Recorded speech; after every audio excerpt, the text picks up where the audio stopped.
Mwaramutse neza mwiriza nshuti zanjye. Uyu munsi ndashaka kuvuga ku bantu benshi tubona ku mbuga nkoranyambaga nka TikTok ndetse na YouTube n'izindi mbuga nkoranyambaga zitandukanye, bakoresha amagambo y'ubuhanuzi cyangwa ijambo ry'Imana. Abantu benshi bafite ibibazo by'ubukene, uburwayi cyangwa kubura amahirwe, bakumva ko amagambo yabo ari ukuri kw'ijambo ry'Imana. Ariko menya ibi ngibi, ntabwo buri wese uvuga ijambo ry'Imana ari umuhanuzi bya nyabyo. Kuki abantu benshi muri iyi minsi barimo gusengera amafaranga, akazi keza, umugore, ubutunzi ndetse n'ibindi? Nubwo abantu muri iyi minsi barimo gusenga amasengesho yabo umunsi ku munsi, bakayagurana ubutunzi bwo mu isi, bakabusengera umunsi ku munsi, gusa abenshi bategereza bagaheba. Bamwe bati ni amasezerano y'amahuri, bamwe batangiye guhurwa ijambo ry'Imana, abakozi b'Imana. Niye ntandaro yabyo? Ni ikihe kibyihishe inyuma? Ni gute ijambo ndagutabaye ni ijambo ryiza, ariko nanone ni ijambo riri mu mutego ku bantu batandukanye? Kuko abenshi uvuga ngo ndagutabaye bumva ari ubukungu, ibyo barimo gusengera hano ku isi. Mu by'ukuri ibyo Imana idusezeranya hano ku isi ntabwo ari ubukungu, ahubwo ni ubugingo buhoraho. Mbaye ikaze mu kiganiro ikihishe inyuma yabyo. Ni njyewe Intangiriro Empire ukibagezaho. Niba utarakanda subscribe, like, share no comment, jya kuri YouTube maze urebe Intangiriro Empire, isoko ibiganiro byubaka. Ukande subscribe, like, share no comment. Kuri TikTok ukande kuri follow. Abakoresha TikTok baravuga bati imbere yawe hari ikigeragezo gisaba amasengesho y'iminsi 2. Imana izakugirira neza, ikaguha inzu, imodoka, amafaranga cyangwa umugore mwiza n'ibindi byiza ushaka byose urimo gusengera. Aha ni abantu benshi bahura n'ikibazo, bakumva ko ibyo byose ari isezerano ry'Imana. Nyamara Bibiliya twigisha ko isezerano ry'Imana rishingiye ku kwizera no gukiranuka, si ubutunzi bwo mu isi. Matayo 6:19. Ntimukazibukire ubutunzi bwo mu isi, aho imungu n'udukoko byibasira, ahubwo muzibukire ubutunzi bwo mu ijuru, aho imungu n'udukoko bitibasira. Nibyo ubyumvise neza. Abantu benshi uyu munsi barimo gusenga, ariko niki kibashishikaje?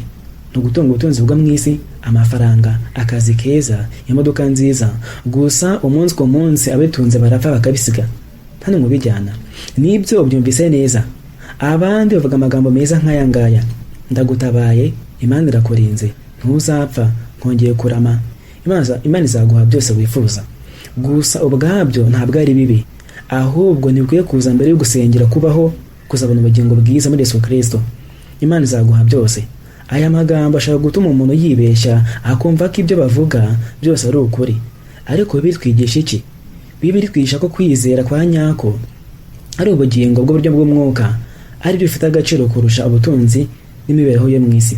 Timoteyo wa mbere ibice 6 umurongo wa 6 kuza ku murongo wa 10. Reka tuhasome. Kugira ibyo uhagazeho mu kwizera no kwishimira ibyo ufite nibyo by'agaciro kurusha, kuko ubushake bwo kugira ubutunzi bwo mu isi ari isoko y'ibibi byose. Nibyo ubyumvise neza.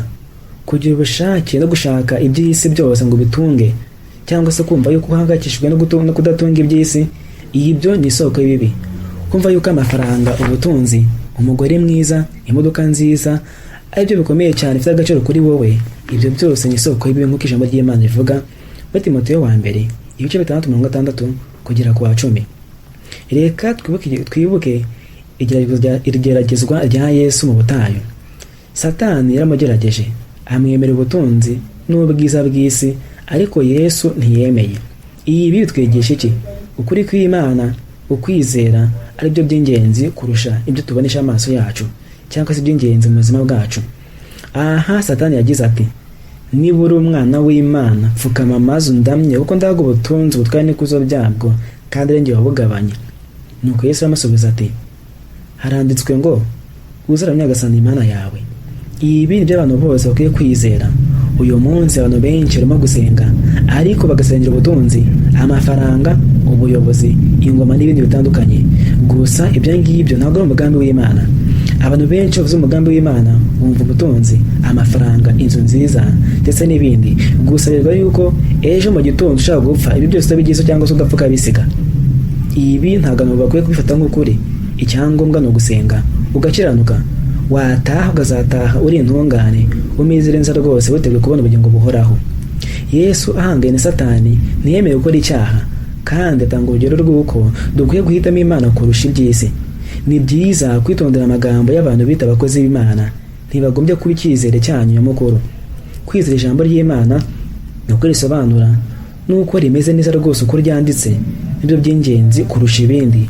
Ukaryumva neza, ukirinda kuryumva amarangamutima yawe, mu bukene ufite, mu bibazo ufite, cyangwa se mu byo urimo kunyuramo byose. Yakobo 1:22. Muba bumvira ijambo ry'Imana, ariko mutaba baryumvira gusa, ahubwo kuko abaryumvira gusa baba bibeshya. Iri ni ijambo ry'Imana. Ntimwumve ijambo ry'Imana byonyine gusa, ahubwo muryumve mube n'abaryumvira. Abantu benshi barasenga, bakumva ijambo ry'Imana bakagenda, ntibaryumvire, ntibarikorere. Hari uryumvira ariko ntakore. Ibi bimeze nko kuvuga ngo Imana yambwiye ko izaha amafaranga, izaha ubutunzi, ukicara uzi ko neza bizizana. Ibi ni ukubeshya. Niba urimo gusenga Imana ikugiriye neza, gutabaye rw'amafaranga rw'akazi, ibi wakabaye kuba ubyuka mu gitondo ugashaka akazi, cyangwa se ukikorera ukabigeraho. Mu gusoza, shyira imbere Imana, ushyira imbere ukwizera, usenge umunsi ku munsi. Irinde umutima wo guhangayikira iby'isi, ubutunzi, amafaranga, akazi keza. Ntabwo abantu bose muri iyi si bazabaho kimwe. Gusa icyiza si ugutunga ibintu muri iyi si, ahubwo icyiza ni ukuzabona ubugingo buhoraho.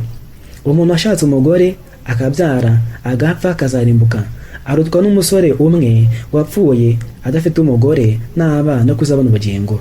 Ibi bigaragaza yuko muri iyi si ibyo watunga byose ukazabura ubugingo ntacyo bimaze imbere y'Imana. Ntabwo Imana ishishikajwe n'uko wowe ubwawe udafitunze, udafite ibintu, ahubwo icyo Imana irebaho ni ubugingo, icyo Imana irebaho ni umutima wawe. Imana rero ineshejwe n'uko ubona ubugingo. Ntabwo Imana ikireba cya mbere ari ubutunzi bwo mu isi. Imana ireba umutima, ntabwo ireba ubutunzi cyangwa iby'agaciro byo mu isi. Ntimukibeshye kuri aya magambo y'aba bantu. Mujye mubanza musome ijambo ry'Imana, mubyumve kandi musenge. Niba ubyumvisha neza, tanga ibitekerezo byo kuri channel yacu, kandi subscribe, like, share na comment. Ni ikiganiro intangarugero gica kuri channel yacu Intangarugero Empire, isoko y'ibiganiro byubaka. Murakoze cyane.